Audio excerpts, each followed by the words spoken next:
waves occur all around us. Most common, perhaps, are gravity waves in water and compressibility waves in air. Because waves in water are easy to observe, we will begin with them. Later we will see that many of the concepts we have developed with these gravity waves apply equally well to compressibility waves in gases. A surface gravity wave is a region of increased or decreased depth that moves relative to the fluid. A large amplitude wave produces a large change in depth as it goes by. When the change in depth is small compared to both mean depth and wavelength, we call it a small amplitude wave.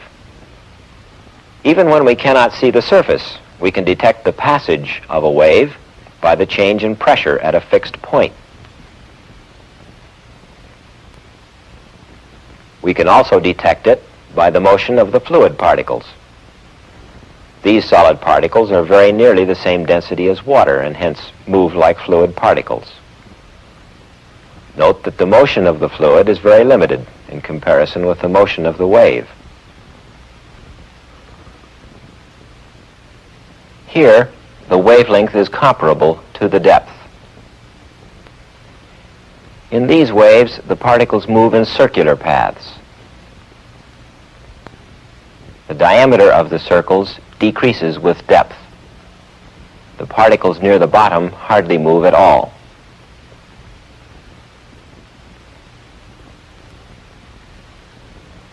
This is the pattern of fluid movement characteristic of waves on the surface of deep water. That is, where the wavelength is comparable to or less than the depth. Shallow water waves are waves with wavelength long compared to the depth. This is the characteristic pattern of particle motion for shallow water waves. Notice that the horizontal amplitude of the particle motions is nearly the same at all depths.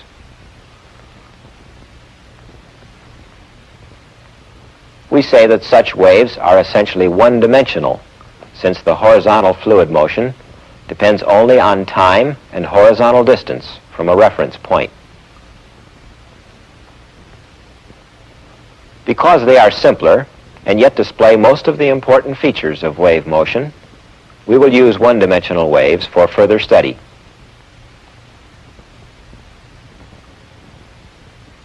Not all waves are periodic. We can send a single step wave down the channel.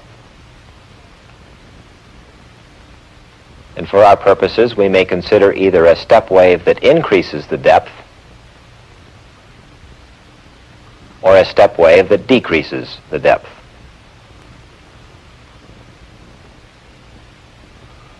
Note the movement of the fluid particles as a step wave passes. In the undisturbed water ahead of the wave, the fluid is at rest. After the wave has passed, the fluid is moving in the same direction as the wave at a constant speed. The passage of the wave accelerated the fluid.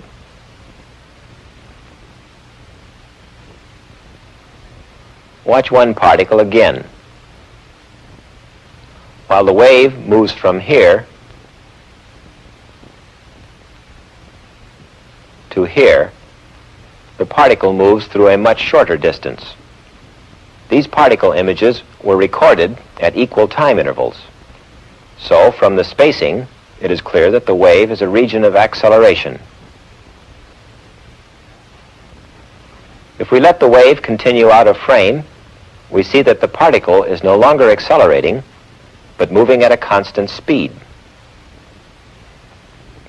Fluid acceleration occurs only during the time the depth is changing. The depth in a given region can only increase if more fluid is moving into it than is moving out, a simple statement of the conservation of matter. And clearly the fluid velocity is higher here than here.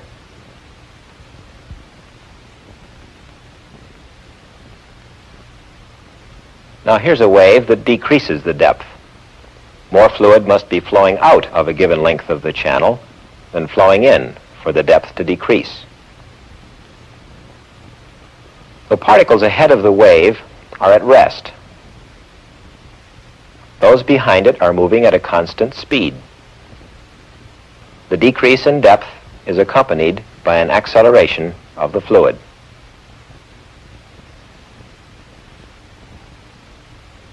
While the wave moved this far, the particle moved this distance, accelerating in the opposite direction, as our multiple exposure shows. And as the wave moves on out of the frame, we see the particle continuing to move with constant speed. What force causes the fluid to accelerate? It is a force arising from differences in pressure. Note how the pressure at the bottom of the channel increases as this wave goes by.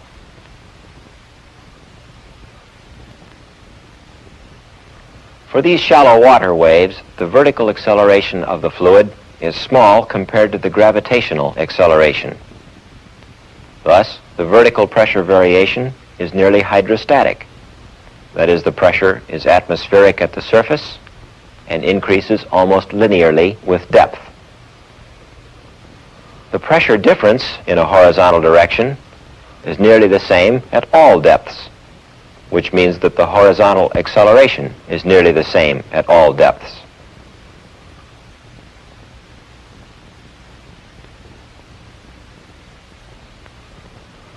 As this wave passes, the pressure on a fluid particle increases. For this reason, we may call this type of wave a compression wave. Note that the fluid acceleration is in the direction of wave motion.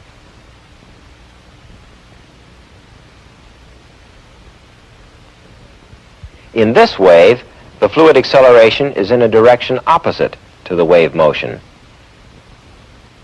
This is so because the pressure is higher at the leading edge of the wave than at the trailing edge. As this wave passes, the pressure on a fluid particle decreases. Hence, we may call this type of wave an expansion wave, in contrast to the compression wave. In both cases, the vertical pressure gradient arises because of the gravitational force acting on the fluid. Thus, it is really gravity that causes these waves. Whenever the fluid surface is not horizontal, a horizontal pressure gradient is produced by gravity that accelerates the fluid horizontally.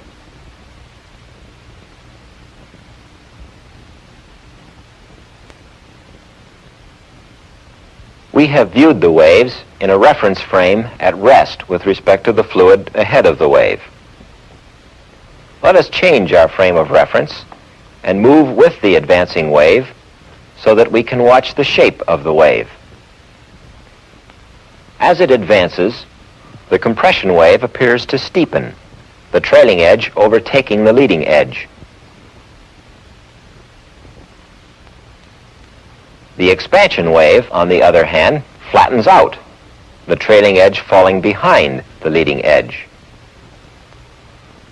Differences in local fluid velocity and depth within the wave itself alter its configuration as it advances.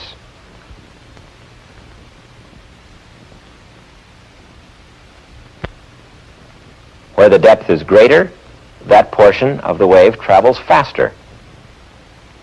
We can see this variation in wave speed quite easily. Here is a depth of 1 inch, here is a depth of 4 inches, and here one of 9 inches. Small amplitude waves pass this line at the same instant. Obviously, their velocities are different, the wave in the deepest water traveling fastest. In fact, their velocities are in a ratio of 1 to 2 to 3, directly proportional to the square root of the depth. The wave speed is given by the square root of gh, where h is the depth. This fact that the wave speed relative to the fluid, the local wave speed, increases with depth is one reason why an expansion wave tends to spread out as it moves. we can describe the velocity of the leading edge of the expansion wave relative to the fluid as square root of GH1. Similarly, we can describe the velocity of the trailing edge relative to the fluid as square root of GH2. Clearly, the local wave speed at the shallower trailing edge is less than the local wave speed at the deeper leading edge. But there is another factor at work here. The local wave velocity is always stated relative to the local fluid velocity. Now, we have already seen that the fluid at the trailing edge of an expansion wave is moving away from the fluid at the leading edge. So, relative to the leading edge, the slower speed of the trailing edge is rendered even slower by virtue of a local fluid velocity there in the opposite direction.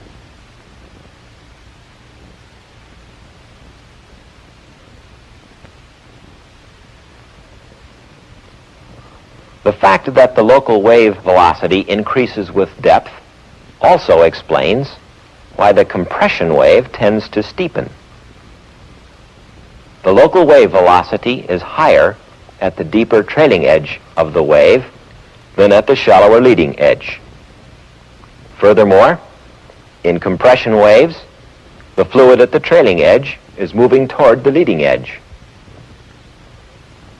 This local fluid speed adds to the increased local wave speed at the trailing edge, causing the trailing edge to overtake the leading edge even more quickly.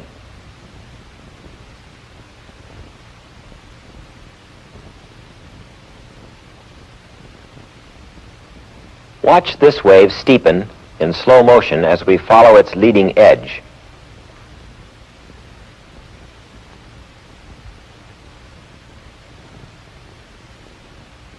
What happens now? Anyone who has been to the beach knows the answer. The wave topples over. Note that the toppled wave moved out of our picture, which means the leading edge of the wave is traveling faster than it was before it toppled. Let us watch the steepening again with the camera moving at the speed of the toppled wave.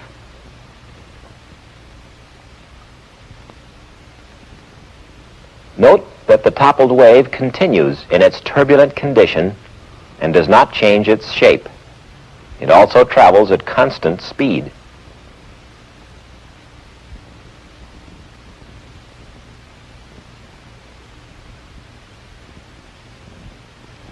The speed of the toppled wave, which is called a positive surge wave in hydraulics, depends on both the depth ahead, h1, and the depth behind the wave, h2.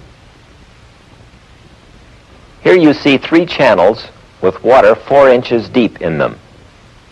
We are going to send positive surge waves down these channels with depths behind the waves of 6 inches, 8 inches, and 10 inches.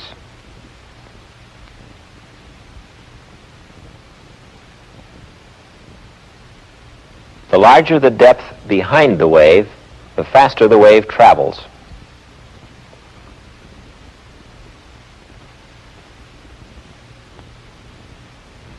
In fact, it can be shown that large amplitude wave speed, that is the speed of a positive surge wave, depends upon the depths ahead and behind as follows. Square root of g times the average depth times the ratio of the depths.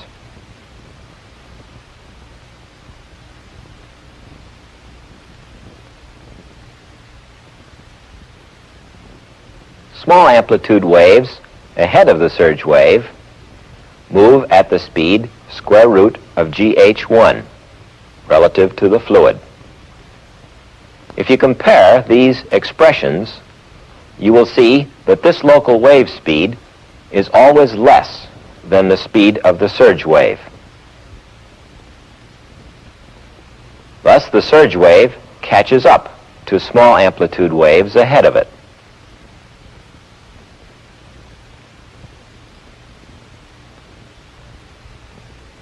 Small amplitude waves behind the surge move relative to the fluid at a speed square root of gh2. However, behind the surge wave, the fluid is moving. There is a drift speed of the fluid u. And the drift speed, thus, small amplitude waves behind the surge wave and moving in the same direction as the surge wave always catch up to it.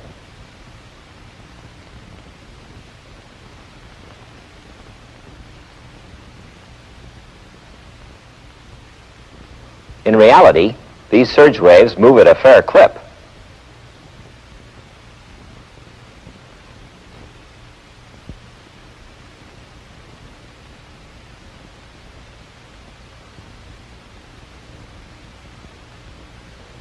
As the surge moves down the channel, there is zero velocity ahead of it and a drift velocity behind it. By moving the camera, we have superimposed on the motion a velocity equal and opposite to the speed of the surge wave. In this reference frame, the fluid ahead appears to be moving into the wave front.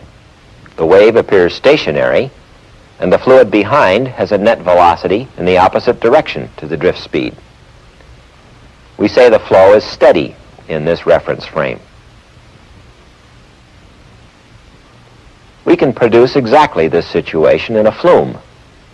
This is a stationary wave called a hydraulic jump. The structure of this turbulent wave is very complicated and difficult to analyze. However, if we consider the fluxes of mass and momentum into and out of a control surface like this, we can determine the velocity and depth behind the hydraulic jump given the velocity and depth ahead of it. The ratio of entering fluid speed to the local wave speed is called the Froude number.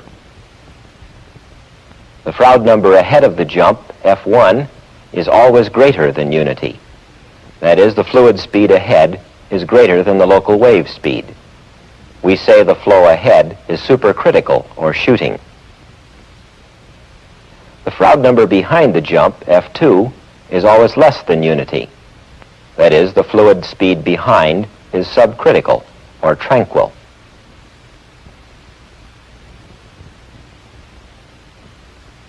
We can easily show this in the flume. A disturbance behind the jump catches up with the jump. A disturbance ahead of the jump is washed downstream into the jump.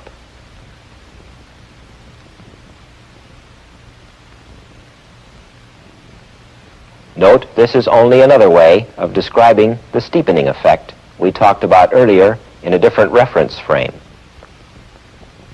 Small amplitude waves behind a positive surge wave catch up to it. Small amplitude waves ahead are overtaken.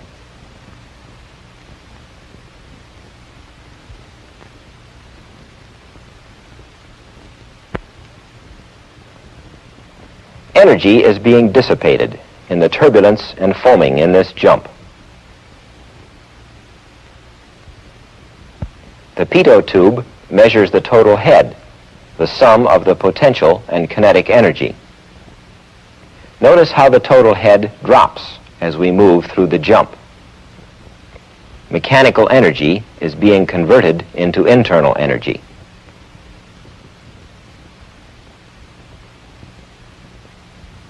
This jump is dissipating about 1/3 of a horsepower. Below big dams, hydraulic jumps in stilling basins may dissipate thousands, even millions of horsepower. The temperature rise is hardly noticeable, however, since a total head loss of 778 feet is required to heat water 1 degree Fahrenheit. You can see hydraulic jumps all around you if you are observant. Have you ever seen this one in your kitchen sink?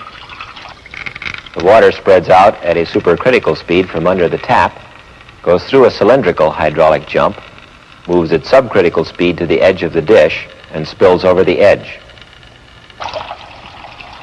Although gravity waves in liquids are easily seen, they're not the most common waves we encounter in fluids. Compressibility waves in gases are certainly more common, since sound waves are compressibility waves. Sound waves are small amplitude compressibility waves. A large amplitude compressibility wave is a shock wave. Compressibility waves move at very high speeds and can usually be seen only with the aid of special optical devices.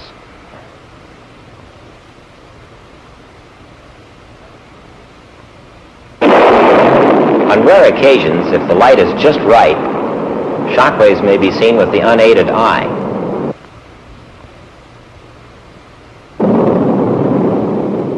However, we can easily detect the passage of a compressibility wave by the changes in pressure associated with it. Our ears, for instance, are very sensitive detectors of pressure changes. Indeed, we classify all small amplitude compressibility waves, whether they are audible or not, as sound waves. As a model for a gas, here you see many particles floating in the surface of water, more or less evenly spaced. The number of particles per unit of surface area represents the density. As a compression wave comes along, you can see the particles accelerate in the direction of the wave motion, and you see the density increasing, that is, the particles moving closer together.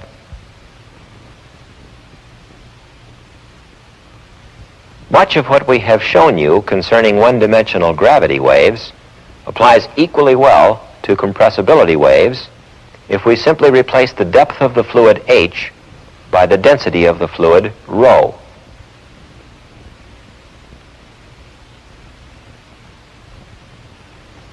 In fact, a compressibility wave may be described as a region of increased or decreased density that moves relative to the fluid.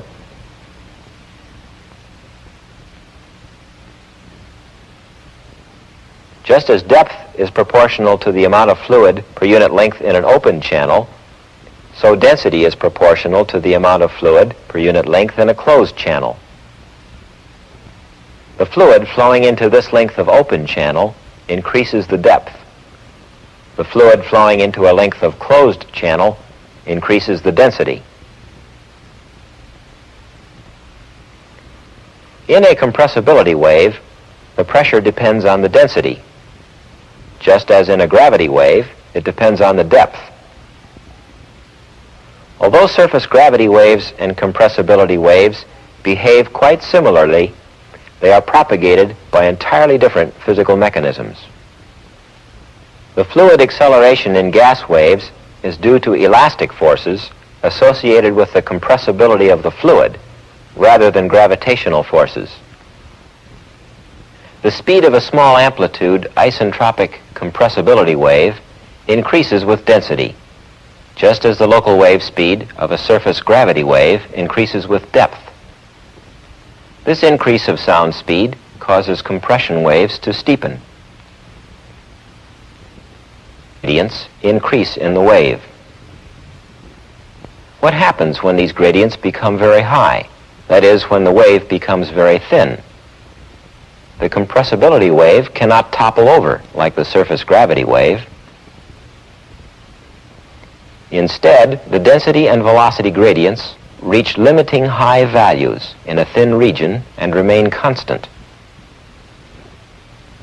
By looking from above at only the inflow and outflow of an hydraulic jump, we can gain an impression of the steep velocity gradient. In compressibility waves, these limiting high gradients are determined by the effects of viscosity and heat conduction, which up to this point we have been able to ignore. The reason that viscous forces become significant here is that fluid particles going through a steep wave experience high rates of deformation. Viscous forces are proportional to the rate of strain. Hence, viscous forces become significant in a steep compression wave. The steepening tendency is opposed by the action of viscosity and heat conduction, and a limiting steep wave results, called a shock wave. Stationary shock waves can be produced in a supersonic wind tunnel. Here the gas is moving at supersonic speed ahead of the shock, Mach number greater than 1, and at subsonic speed behind the shock, Mach number less than 1. This is analogous to the stationary hydraulic jump we saw in the flume, with fluid moving at supercritical speed ahead of the jump and subcritical speed behind it. Recall that the total pressure, total head, dropped in going through a hydraulic jump. In the same way, total pressure drops in going through a shock wave, because some of the mechanical energy is changed into internal energy by the dissipative action of viscosity and heat conduction. Unlike the hydraulic jump, a shock wave is extremely thin, on the order of a few mean-free paths thick, about 1/1,000,000 of an inch at room temperature and pressure.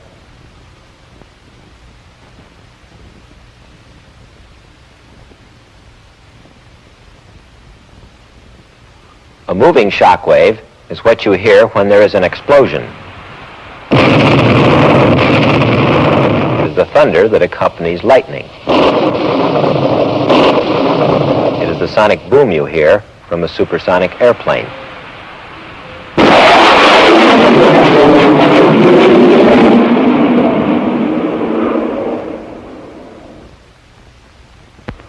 We can produce moving shock waves in the laboratory in a shock tube like this one.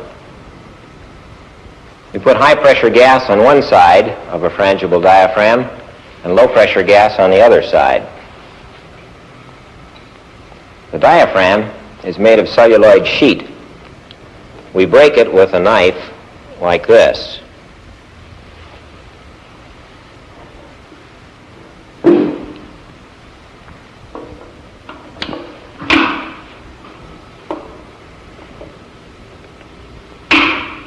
So with high pressure gas on this side and low pressure gas on this side, when we break the diaphragm, we create a shock wave which moves at supersonic speed down the tube. By pulling a gate in the wave channel, we can produce a positive surge wave. This is analogous to the shock wave in this tube. This end is open, and we have placed streamers here to make the motion of the air visible. Now I will break the diaphragm. You noticed the wind behind the shock wave, just like the drift speed behind a positive surge wave. An atomic blast sends out a spherical shock wave, followed by a strong wind, which is the air moving at the drift speed. We can produce very strong shock waves in this shock tube. The high pressure section is here. The low pressure section is this Pyrex tube. The temperature behind a very strong shock wave can become so high that the gas molecules are torn apart, dissociation, and even electrons stripped off the atoms, ionization. Ionized gases emit light, and hence this phenomenon is easily seen. The diaphragm is located here. This is what a diaphragm looks like before it is broken, and this is what it looks like after it is broken. You can see that we're dealing with very strong pressure forces. We have argon in the low pressure section of the tube.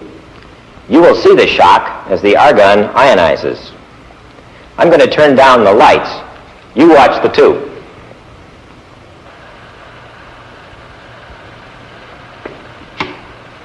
Now I will break the diaphragm.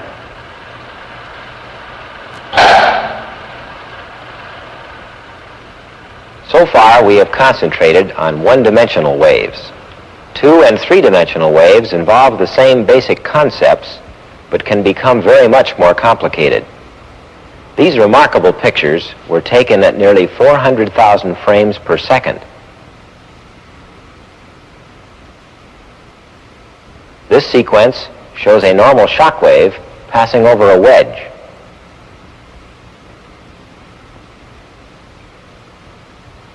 Here, a shock wave passes over the sharp edge of a flat plate. Notice the vortices produced at the sharp edges and the great number and variety of shock reflections and interactions.